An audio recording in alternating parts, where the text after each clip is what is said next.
carrying out recently, as you have observed, they are wide.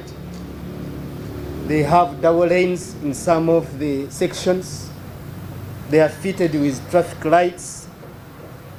We have walkways on them to cater for pedestrians, and we have also street lighting. He says that all of us here can attest to using some of these roads, which are wide, tarmacked, some of double lanes in each direction, junctions fitted with traffic lights, walkways, street lighting, and road signs to guide motorists and pedestrians. In spite of these impressive achievements in expanding the road network, traffic congestion, of course, remains the concern of Kampala City and the greater metropolitan area. It remains a concern because it causes massive delays. There is lost productivity and economic losses. We have insecurity, pollution, and in many cases we have also accidents. A number of factors contribute to traffic jams in this city. One of them, of course, is the rising number of the population, and of course the rising number of usage of private vehicles, and also other transport modes that have increased of late, borders and taxis. He noted that besides these impressive achievements in expanding the road network in Kampala, traffic congestion remains a major public concern in the city and the greater Kampala metropolitan area, resulting in massive delays, lost productivity, economic losses, among others. Allow me to highlight some of the things that we have achieved under KIDIP 2.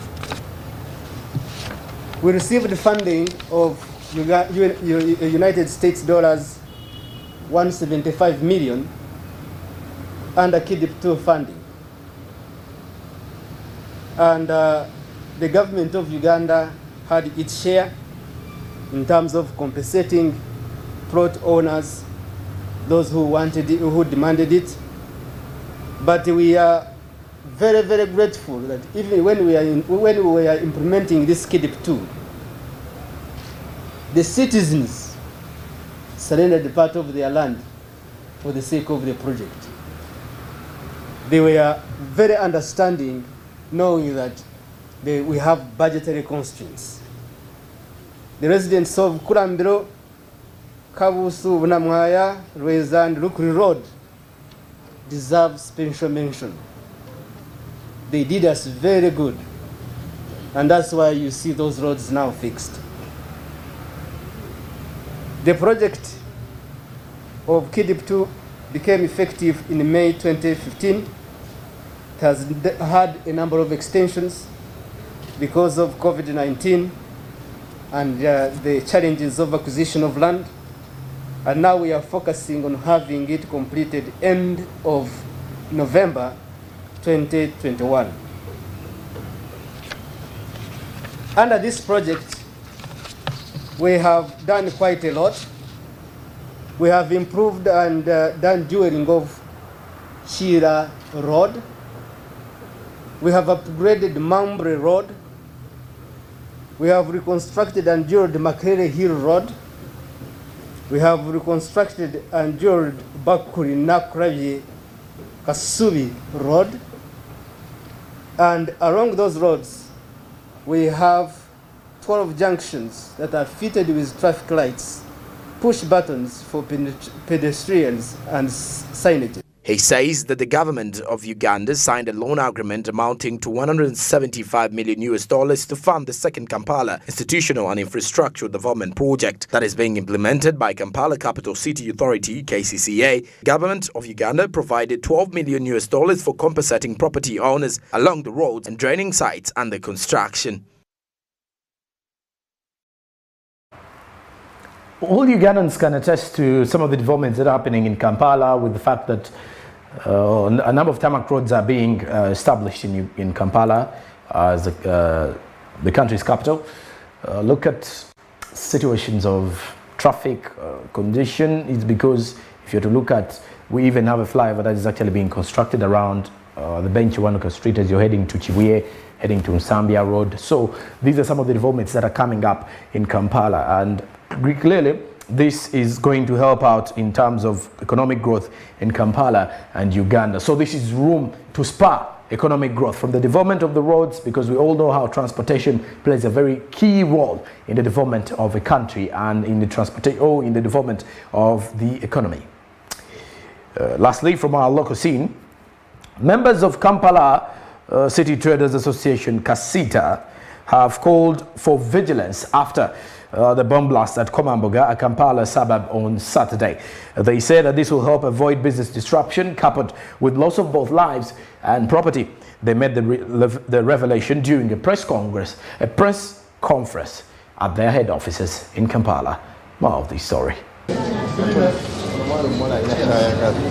Members from Kampala City Traders Association has requested the general public to be vigilant and conscious with who is around their business, as well as arguing them to report any suspicious security threat. They say that this will help avoid business disruption coupled with loss of both lives and property. They made the revelation during a press briefing in Kampala. Any information which can be very vital to security organs as they carry out investigations about the attacks like the one which happened at Komamboga. We strongly believe, as KASITA, we have the capacity when we are working with security organs to make sure we create a very conducive working environment. They expressed fear of a possible security threat that are posed by street vendors who are uncontrolled, disorganized and unregulated, saying that this may be used as an opportunity by terrorists to cause any security attack. We strongly call upon KCCA and other security organs to intervene on the matter of street vendors, because street vending is not trade order. It's so hard to regulate them, and it creates a very strong security threat. So we there call upon for an immediate action to make sure that our city is more secure. They advised the vendors to follow the set SOPs and other guidelines to avoid further business disruptions and enforcement on the public with impunity. As KASITA Uganda, we are committed to work with all security agencies to make sure our business community fully complies with proper guidelines from the police and other sister agencies. To our members, to respect the guidelines set by the Ministry of Health and the Presidential Directive about curfew hours. As we are trying to pursue the government to lift the curfew, like to our neighboring countries like Kenya, where curfew was lifted, so that we can operate smoothly without interference of the curfew restrictions. But currently, we call upon to abide with those restrictions to avoid unnecessary interference from the security and another lockdown. They noted that without security, nothing much can be achieved for those that are in business world. Without security, nothing much can be achieved on the side of economics or economy. Without security, little growth economically can be achieved. Without security, there is no socializing. And this, if we can put into effect what happened in Komamboga, Ugandans were socializing. The time was still around 8 p.m. And all of a sudden, boom, that left many injured and others dead. So with little or no security at all, we are devoid of socializing, be it politically, be it economically, which we need as Ugandans. And globally, as all nations, we need to participate any kind of development through a secure environment. They, however, condemned business members who have continued to violate the peace by people who are innocent. I would like, as part of CASITA or part of leadership of CASITA, we condemn any kind of attack, especially if it's related to terrorism of any kind. And therefore, in this case, we are calling upon all Ugandans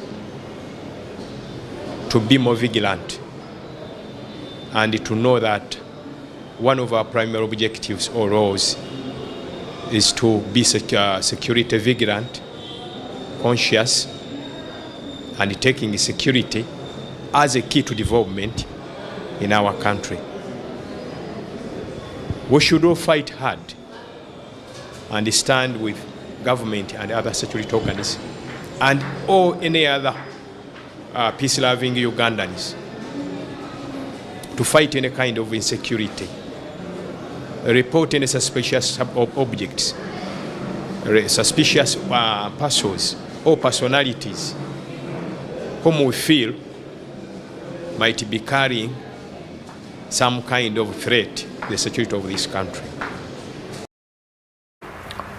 Komamboga is one of those city suburbs in Kampala where clearly has been making headlines since the weekend, Saturday, if to be specific. And I guess most of the people there now are living in a world of tension, because you never know, anything can happen. But this is just for public awareness that everyone should actually remain vigilant of what is happening in the world of business, because without security, believe me, the business world will not actually function the way it is supposed to function. Away from that, let's head to the international scene. The national carrier Kenya Airways has been ranked most expensive airline in Africa, that is in Kenya.